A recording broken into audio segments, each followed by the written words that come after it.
Thank you very much sir. ఇప్పుడు మన గౌరవనీయ ముఖ్య అతిథి గారిని ప్రసంగించవలసిందిగా కోరే ముందు వారి గురించి ఒక చిన్న ఏవి చూద్దాం.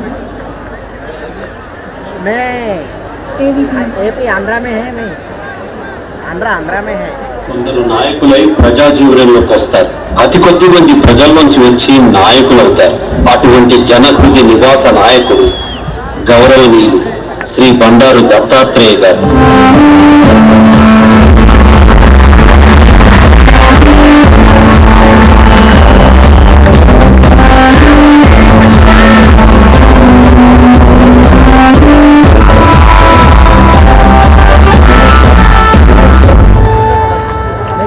ఒక సాధారణ కార్యకర్తగా, ఆర్ఎస్ఎస్ సేవకుడిగా, విద్యార్థి నాయకుడిగా, బీజేపీ పార్టీ సభ్యుడిగా ప్రస్థానం మొదలుపెట్టి సికింద్రాబాద్ లోకసభ స్థానాన్ని గెలిచి వాజ్పేయి గారి ప్రభుత్వంలో మంత్రిగా చేసి అప్పటి ఆంధ్రప్రదేశ్ రాష్ట్ర బీజేపీ అధ్యక్షుడిగా పనిచేసి మళ్లీ మోడీ గారి ప్రభుత్వంలో మంత్రిగా చేసి హిమాచల్ ప్రదేశ్కి గవర్నర్గా ప్రస్థానం మొదలుపెట్టి ప్రస్తుతం హర్యానా గవర్నర్గా అయ్యారు శ్రీ బండారు దత్తాత్రేయ గారు. ఇది ఒక సామాన్యుడి విజయం, అసామాన్యుడి ప్రయాణం. అన్నమాచార్య విశ్వవిద్యాలయంలో చదువుతున్న విద్యార్థుల మీద ప్రేమతో, రాయలసీమలో ఉన్న తెలుగువారి మీద ఉన్న అభిమానంతో ఇక్కడికి వచ్చిన గౌరవనీయులు బండారు దత్తాత్రేయ గారు తెలుగు జాతి సంపద, తెలుగువారి ఆత్మగౌరవం, తెలుగువారి ప్రతినిధి. సార్, ఆ ఏడుకొండల వెంకటేశ్వర స్వామి మీకు ఆయురారోగ్యాలు ప్రసాదించాలని ఈ వేదిక, ఈ వేడుక కోరుకుంటోంది. I now request the Honorable Governor for Haryana State, His Excellency Shri Bandaru Dattatreya Garu to address the gathering.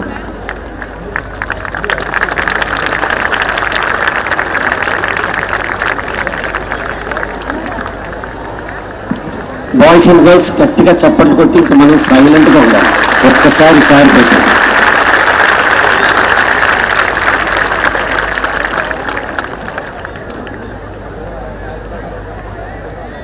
ఈరోజు అన్నమయ్య యూనివర్సిటీ రాజంపేటలో యూనివర్సిటీని ఆవిష్కరణ చేసేటువంటి ఈ భాగ్యం నాకు లభించినందుకు నేను ఎంతో సంతోషంగా ఉన్నానని మీకు హృదయపూర్వకంగా తెలియజేస్తా ఉన్నాను. అందులో ముఖ్యంగా అన్నమాచార్య గారి యొక్క జన్మస్థలం రాళ్లపాకలో రాయలసీమ లాంటి చాలా వెనుకబడిన ప్రాంతంలో ఇంత గొప్ప విద్యాసంస్థను స్థాపించినటువంటి రంగారెడ్డి గారికి నా హృదయపూర్వకమైనటువంటి శుభాకాంక్షలు తెలియజేస్తాను. అలాగే ఈ కార్యక్రమంలో ఆశ్రమకుడు హాస్య కవి సామ్రాట్ బ్రహ్మానంద గారు రావడం మనందరికీ చాలా సంతోషం. ఎందుకంటే బ్రహ్మానందం గారి పేర్లోనే ఉంది. బ్రహ్మానందం అంటే ఆశ్రమం లేకపోతే జీవితమే లేదు. ఆనందం అనేది ఆశ్రమంతో ఉండదు.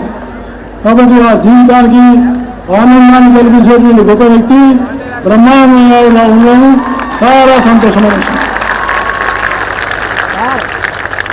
ఆయన మాత్రం నవ్వరు, కానీ మనందరినీ కడుపుతోటిగా నవ్వేయడం ఆయన స్వభావమని నేను మీకు హృదయపూర్వకంగా తెలియజేస్తున్నాను. అది ఒక కళ. మీరు కూడా కొంతమంది ఈ కళలో ఆరిపోయాలని నేను విద్యార్థుల్ని హృదయపూర్వకంగా కోరుతా ఉన్నాను. హాస్యం అనేది చాలా అవసరం. మనిషి ఎప్పుడు కూడా సంతోషంగా ఉండాలి, ఆనందంగా ఉండాలి. సంతోషం, ఆనందమే అది చాలా గొప్ప విషయం. కాబట్టి అలాంటి బ్రహ్మానందం గారిని ఈ రోజున అన్నమాచార్య యూనివర్సిటీ తరఫున వారిని సత్కరించడం చాలా సంతోషమైన విషయమని నేను హృదయపూర్వకంగా తెలియజేస్తున్నాను. అలాగే ఈ కార్యక్రమానికి డాక్టర్ ఎంఎస్వి నారాయణ గారు ప్రిన్సిపల్, మల్లికార్జున గారు రిజిస్ట్రార్, అభిషేక్ గారు ప్రో ఛాన్సలర్, మరియు వైకం నాయుడు దేవిజీ ఐఏఎస్ ఆఫీసర్. చాలా సంతోషం, ఒక మహిళా ఐఏఎస్ ఆఫీసర్ రావడమో మనందరికీ చాలా సంతోషం. ఎందుకంటే ఇక్కడ నేను చూశాను వచ్చినప్పుడు చాలామంది మహిళా విద్యార్థులు ఉన్నారు. బాయ్స్ కన్నా గర్ల్సే అవుట్ నెంబర్ అని నాకు అనిపిస్తూ ఉన్నారు. ఆడవాళ్ళు ఇంతటి సంఖ్యలో రావడం సంతోషం. ఎందుకంటే ఆడవాళ్ళు ఎక్కడ ఉంటే అక్కడ శుభం, అక్కడ సంతోషం, అక్కడ ఆనందం. కాబట్టి మన సంస్కృతిలో ఆడవాళ్ళను గౌరవించాలి. అలాంటి ఈ విశ్వవిద్యాలయంలో మన విశ్వవిద్యాలయ యొక్క విద్యార్థి చాలా సంతోషమైన విషయం, కిరణ్ అబోరం. ఆయన ఇప్పుడు రాబోయే cinema actor, cinema actor, coming of cinema actor.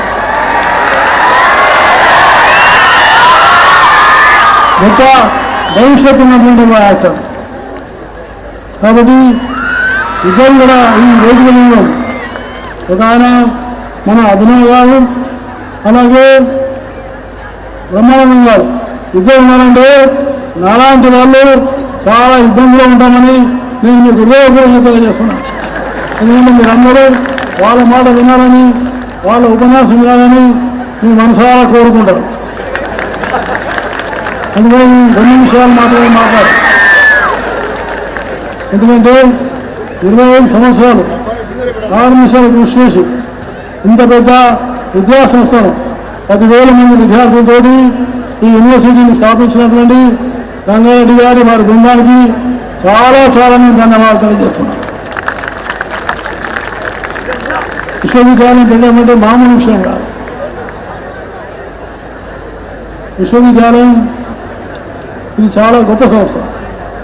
అన్ని దానాల కన్నా విద్యాదానం గొప్పది.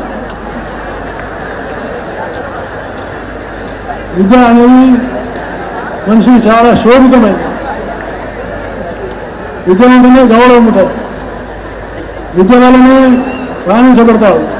విద్య వల్లనే ప్రపంచంలో గుర్తింపు రాగలుగుతారు. విద్య లేకపోతే అతను పశువుతో సమానమని నేను మీకు మనస్ఫూర్తిగా తెలియజేస్తున్నాను. కాబట్టి విద్య ఈనాడు భారతదేశంలో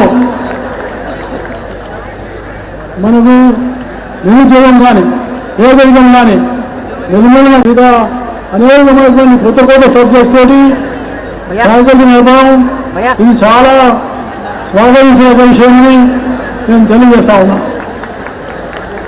ఎందుకంటే రాబోయే భవిష్యత్తు కూడా న్యూ టెక్నాలజీ మీద ఆధారపడాలి. నేను మిమ్మల్ని కోరుకునేది ఒకటి, ఇక్కడ కూర్చున్న వాళ్ళు చాలామంది డిగ్రీ తీసుకున్న తర్వాత, పట్టా తీసుకున్న తర్వాత మీ తల్లిదండ్రులు మీరు ఏం చేస్తారనేటువంటి ఆశ ఉంటుంది. మీకు కూడా చాలా ఏం కావాలని కోరుకుంటుంది. అయితే మీరు తప్పకుండా స్కిల్స్ కానీ బాగా నేర్చుకుంటే మీకు ఉద్యోగం అనేది ఇబ్బంది కాదు అని తెలియజేస్తూ ఉన్నాను. కానీ నేను కోరుకునేది ఒకటి, మీరు కేవలము ఉద్యోగం కోసము చేయి చేసేవాళ్ళు కాకుండా నేనే 10 మందికి ఉద్యోగం ఇస్తానని చెప్పేటువంటి పారిశ్రామికవేత్తలు కావాలని నేను ఉద్యోగంగా కోరుతున్నాను.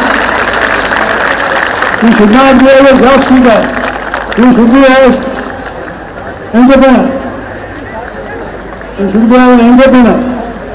ఆ రకంగా ఉండి విద్యను మనం చాలా రాణించేటువంటి పరిస్థితి తీసుకురావాలని దానికోసమే మన దేశ ప్రధానమంత్రి నరేంద్ర మోడీ గారు